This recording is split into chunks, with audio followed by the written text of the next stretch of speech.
This news story was written by Mikhail Klimentov, Lior Soroka, Karim Fahim, Amanda Coletta, and Sammy Westfall. Netanyahu says Israel damaged component of Iran's nuclear program in October strikes.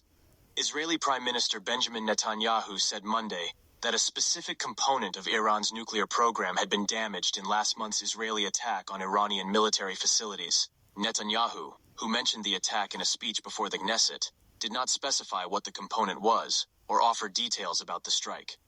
It remains unclear what impact the October 26th attack had on Iran's nuclear research program. A nuclear Iran poses a massive threat to our existence, to the peace agreements we aim to achieve with more of our neighbors, and to global peace, Netanyahu said. We will be tested on our ability to thwart their nuclear ambitions. President Joe Biden had requested that Israel not strike Iranian nuclear facilities or oil fields. Netanyahu also said Israel's strikes degraded Iran's capacity to produce ballistic missiles and destroyed a number of air defense and missile batteries around Tehran.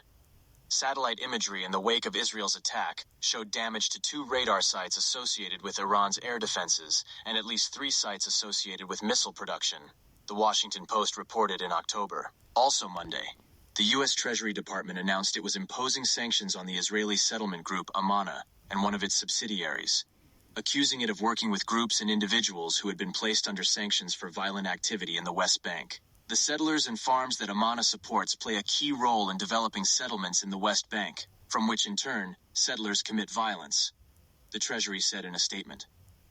More broadly, Amana strategically uses farming outposts, which it supports through financing, loans, and building infrastructure, to expand settlements and seize land. Amana is already under sanctions levied by Britain and Canada. Here are other key developments. Diplomatic efforts toward a ceasefire between Israel and Hezbollah appeared to intensify Monday as U.S. envoy Amos Hochstein headed to Lebanon.